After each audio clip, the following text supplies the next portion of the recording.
새 집으로 이사하는 것만큼 설레는 일도 없죠. 근데 막상 이삿짐 싹 빠지고 난 텅 빈 집 보면요.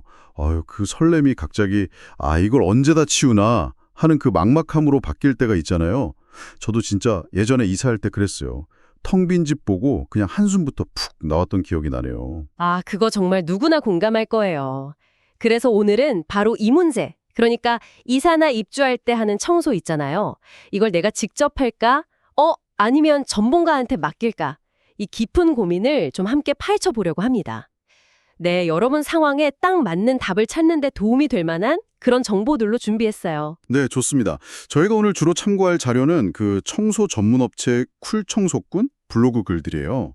보니까 뭐 셀프 청소 방법부터 전문가한테 맡길 때 뭘 고려해야 하는지, 뭐 비용인 어떤지 이런 아주 현실적인 이야기들이 많더라고요. 맞아요. 그냥 방법만 쭉 나열한 게 아니라서 저도 흥미롭게 봤습니다. 청소 자체에 대한 어떤 관점 같은 것도 엿볼 수 있었고요. 네네. 그래서 이번 시간에는 셀프 청소를 만약 한다면 현실적으로 뭘 준비해야 되고 또 과정은 어떻고 어느 정도 결과를 기대해야 하는지 좀 알아볼 거고요. 그리고 전문가에게 맡기면 어떤 점이 좋고 또 비용은 얼마나 드는지 이건 좀 명확하게 비교 분석해 드릴 거예요. 단순히 청소 방법만 얘기하는 게 아니라 이 과정 자체가 여러분한테 어떤 의미가 될 수 있을지 뭐 그런 것까지 함께 생각해보는 시간이 되면 좋겠습니다. 좋습니다. 단순히 뭐 깨끗하게 만들었다 이 결과 말고요. 그 과정의 의미까지 짚어보는 거죠.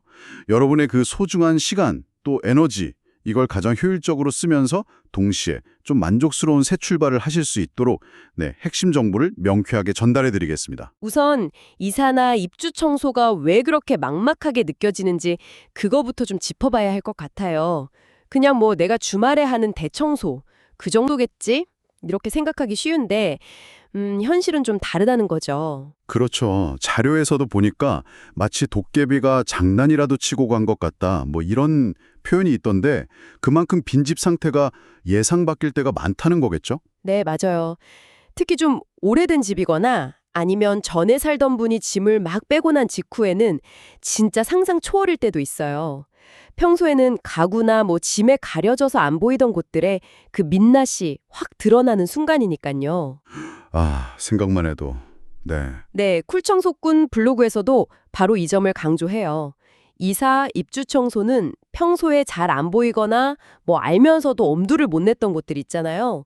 거기 묵은 때랑 오염을 제거하는 말 그대로 대청소 개념으로 봐야 한다는 거죠. 대청소요? 네. 예를 들면 뭐 창틀 구석에 막 시커멓게 뭉친 먼지 덩어리 아니면 가스레인지 뒤쪽 벽에 기름때가 막 눌어붙어서 딱딱해진 거 현관문에 뭐 붙였다 뗀 스티커 자국 끈적하게 남은 거 이런 것들이요. 블로그 사진만 봐도 이거 진짜 보통 일이 아니구나 싶더라고요. 일반 세제나 뭐 그냥 쓰는 청소도구로는 잘 안 지워지는 경우가 많아요. 그런 묵은 때는 진짜 답 없죠. 듣기만 해도 벌써 힘든데요. 그래도 아니야, 내 집인데 내 손으로 깨끗하게 만들고 들어가야지 이런 마음 가지신 분들도 분명 계실 거란 말이죠.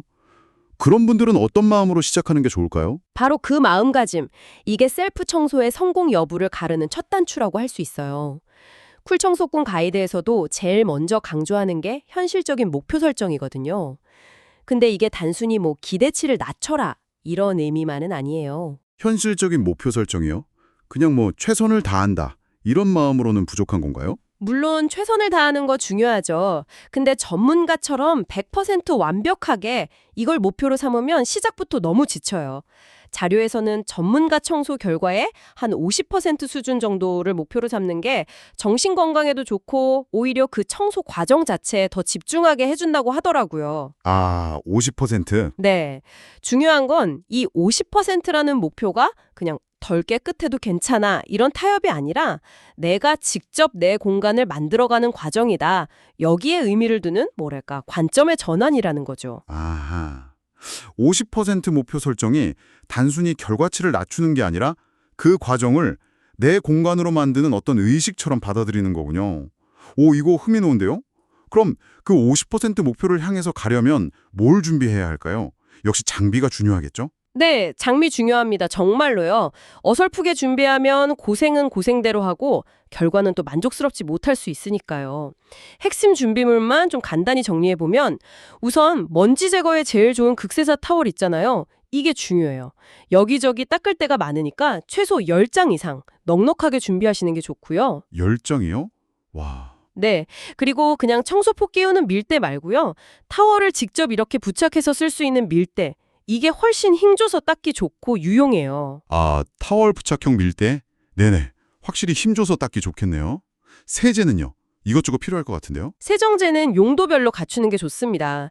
그냥 주방 세제 말고 기름때 제거용 강력 세정제. 예를 들어 자료에서는 그 PB-1 같은 전문가용 강력 알칼리성 세제를 언급하는데 이런 종류가 찌든 기름때에 효과적이에요. 그리고 욕실 곰팡이 제거제는 흘러내리지 않는 젤 타입이 좋고요. 유리 세정제도 당연히 필수고요. 젤 타입 곰팡이 제거제. 네. 도구로는 그 틈새 오염 팔 때 좋은 플라스틱 스크래퍼, 이걸 헤라라고도 하죠. 그리고 크기별로 청소술 몇 개랑 물티슈도 많이 필요하고요. 안전장비도 당연히 챙겨야겠고요. 아, 그럼요. 고무장갑, 목장갑, 그리고 분진 마스크. 이건 진짜 필수입니다. 그 외에 뭐 양동이, 청소기, 스팀 청소기 있으면 더 좋고요. 빗자루, 쓰레바지, 쓰레기 봉투도 넉넉하게. 마스킹 테이프도 은근히 쓸 때가 있고 높은 곳 작업하려면 튼튼한 의자나 작은 사다리 정도. 이 정도가 필요합니다. 이렇게 목록만 봐도 셀프 청소 이거 만만치 않다는 거 딱 느껴지시죠? 와, 진짜 목록만 들어도 어깨가 그냥 묵직해지네요. 그럼 이 장비들을 다 갖췄다고 치고 이제 실제 청소에 들어갔을 때 특별히 좀 주의해야 할 점이나 공간별로 여기는 이렇게 하는 핵심 팁 같은 게 있을까요? 네, 몇 가지 원칙이랑 공간별 팁을 기억하시면 좋아요. 일단 모든 공간에 통하는 기본 원칙은 위에서 아래로 마른 청소 먼저, 젖은 청소는 나중이에요. 그리고 청소하기 전에 바닥재나 벽지 재질 꼭 확인해서 손상 안 가게 조심해야 하고요. 가장 많은 분들이 힘들어하시는 곳 중 하나가 창틀이랑 창문인데요. 맞아요. 창틀은 정말 엄두가 안 날 때 많죠. 저도 예전에 이사할 때 막 칫솔이랑 면봉 들고 1시간 넘게 씨름했는데도 완벽하게 안 돼서 결국 포기했던 기억이 있어요. 하하, 진짜 그런 경험들 다 있으실 거예요.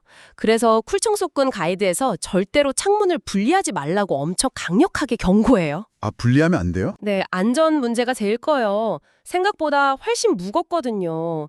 떨어뜨리면 진짜 큰 사고로 이어질 수 있으니까 절대 안 됩니다. 대신에 청소기로 큰 먼지 먼저 쫙 빨아들이고 그 다음에 젖은 걸레, 마른 걸레 순서로 닦아내는 게 기본이에요. 구석진 곳은 플라스틱 헤라에 천을 감싸서 닦아내거나 아니면 스팀 청소기로 찌든 때를 좀 불려서 제거하는 방법을 추천하고요. 창문 분리 금지. 와, 이건 진짜 중요한 안전수칙이네요. 꼭 기억해야겠어요. 그럼 바닥 청소는요? 물 청소 함부로 하면 안 된다 이런 얘기도 있던데요. 네, 맞아요. 강마루냐, 강화마루냐, 장판이냐 뭐 이런 바닥재 종류에 따라서 청소법이 다 다르거든요. 그래서 섣불리 물을 너무 많이 쓰는 건 피해야 해요. 가장 안전하고 효과적인 방법은 물기를 정말 최대한 꽉 짠 타올로 닦아낸 다음에 바로 마른 타올로 물기를 완전히 제거해 주는 거예요. 아, 닦고 나서 바로 마른 타올로 마무리하는 게 중요하군요. 혹시 바닥 청소 관련해서 또 다른 특별한 팁 같은 거 있을까요? 네, 약간 의외의 팁이 하나 있어요. 반드시 차가운 물을 쓰라는 건데요. 차가운 물이요? 보통은 뜨거운 물이 때가 더 잘 빠진다고 생각하잖아요. 의외네요. 왜죠? 저도 처음엔 좀 의아했는데 이게 뜨거운 물을 쓰면 바닥재 사이 틈이나 접착제 있는 부분 있잖아요. 거기서 오히려 습기가 차거나 변형이 생겨서 안 좋은 냄새가 날 수 있대요. 아, 정말요? 네, 그래서 꼭 차가운 물을 사용하라고 권장하더라고요. 오, 이건 진짜 몰랐던 사실인데요. 바닥 청소는 꼭 차가운 물로. 네, 기억해두겠습니다. 그럼 마지막으로 욕실은요? 왠지 여기가 제일 어려울 것 같은데요. 그렇죠. 욕실은 타일, 세면대나 변기 같은 도기류, 수전 같은 스테인레스, 거울, 샤워부스 유리 이렇게 재질이 엄청 다양하잖아요. 그래서 각 재질에 맞는 세제랑 도구를 쓰는 게 중요해요. 특히 곰팡이, 이거는 젤 타입 제거제를 미리 꼼꼼하게 발라두고요. 한 2시간에서 4시간 정도. 충분히 좀 불려뒀다가 청소하는 게 효과적이에요. 아, 곰팡이는 시간을 두고 불리는군요. 네. 근데 쿨청소꾼 블로그에서 제가 좀 인상 깊게 본 조언이 뭐였냐면 셀프 청소할 때 너무 막 광내는 데 집착하지 말라는 거였어요. 광내는 거요? 네, 그거보다는 평소에 잘 안 들여다보거나 청소하기 좀 꺼려졌던 곳 있잖아요. 예를 들면 뭐 세면대 아래쪽 배수관 주변이나 변기 뒤편처럼 눈에 잘 안 띄는 곳. 이런 곳에 묵은 때를 제거하는 데 집중하는 게 오히려 셀프 청소 만족도를 높이고 아까 말씀드린 내 공간 만들기라는 심리적인 효과도 더 클 수 있다는 거죠. 아, 그것도 진짜 일리가 있네요. 어차피 전문가처럼 막 반짝반짝 광내는 건 힘들 수 있으니까 차라리 평소에 손 못 댔던 숨은 공간의 묵은 때를 내 손으로 없앴다. 여기서 오는 성취감, 만족감, 이게 더 클 수도 있겠어요. 그렇죠. 그리고 유리물때 지울 때 그 날카로운 칼날 헤라 있잖아요. 이거는 유리에 흠집 낼 위험이 크니까 사용할 때 정말 조심해야 한다는 당부도 있었고요. 셀프 청소 분명히 보람은 있지만 준비부터 실행까지 정말 상당한 시간과 육체적인 노력이 필요하다는 점, 이건 분명합니다. 네, 확실히 그러네요. 준비물 챙기는 것부터 시작해서 각 공간별 주의사항이랑 방법 숙지하고 또 실제로 몸을 움직여서 청소하는 그 전 과정이 상당한 에너지를 요구하는 일이구나 하는 걸 다시 한번 느낍니다. 그래서 많은 분들이 결국엔 전문가의 도움을 받는 쪽으로 마음이 기울기도 하는 거겠죠. 맞습니다. 전문 업체에 맡겼을 때 얻는 가장 확실한 가치는 역시 시간과 육체적인 노력을 정말 획기적으로 아낄 수 있다는 점이죠. 이사 준비만 해도 정신없는데 청소까지 직접 하려면 부담이 엄청 크잖아요. 그렇죠. 그리고 당연히 더 높은 수준의 청소 결과를 기대할 수 있고요. 아까 셀프 청소 현실적인 목표를 50%로 잡았다면 전문가들은 그 나머지 50%를 채워줄 수 있는 전문 장비, 약품, 그리고 노하우를 가지고 있으니까요. 맞아요. 셀프로는 아무리 애를 써도 좀 한계가 있는 영역. 예를 들어 아주 심하게 찌든 때라든지 손이 잘 안 닿는 곳 청소 같은 거는 전문가 도움이 절실할 때가 있죠. 네, 현관문 스티커 자국이나 창틀 깊숙한 곳의 묵은 때처럼 셀프로는 진짜 제거가 어렵거나 거의 불가능한 오염들, 이런 거 효과적으로 처리할 수 있습니다. 또 우리가 미처 생각 못했거나 알면서도 청소하기 좀 껄끄러웠던 그런 숨겨진 공간까지 알아서 다 청소해준다는 장점도 크고요. 숨겨진 공간이라면 예를 들어 어떤 곳들을 말하는 걸까요? 대표적으로 붙박이장 선반이나 서랍 같은 거 다 분리해서 그 안쪽이랑 뒷면까지 꼼꼼하게 닦아준다거나 싱크대 밑에 그 걸레바지 있잖아요. 그걸 열고 그 안쪽 바닥이랑 배수관 주변까지 청소해주는 거. 이런 걸 들 수 있어요. 아, 싱크대 밑에요? 네, 블로그에서도 그 싱크대 하부 사진 보여주면서 에그머니나 이제는 징그러워지는구나 이런 솔직한 반응이 있었는데 진짜 공감되더라고요. 그런 곳까지 전문가가 깔끔하게 처리해주면 속이 다 후련하겠죠. 그리고 필요하다면 비용을 추가해서 소독이나 피톤치드 분사 같은 부가 서비스도 이용할 수 있고요. 와, 상상만 해도 속이 다 시원하네요. 물론 이런 전문적인 서비스에는 그만큼의 비용이 따르겠죠. 가장 현실적인 문제, 바로 비용인데요. 어느 정도 예상해야 할까요? 더라고요. 집이 작더라도 기본적으로 투입되는 인력이나 시간이 있으니까 최소 비용이 적용되는 거죠. 평당 11,000원에 최소 23만 원이군요. 아, 그럼 지금 살고 있는 집을 청소하는 그 거주 청소는 좀 다른가요? 도가 더 높잖아요. 그래서 평당 13,000원이고 최소 비용은 똑같이 23만 원이에요. 원룸은 구조가 좀 단순하니까 평당 10,000원에 최소 비용 18만 원 수준이고요.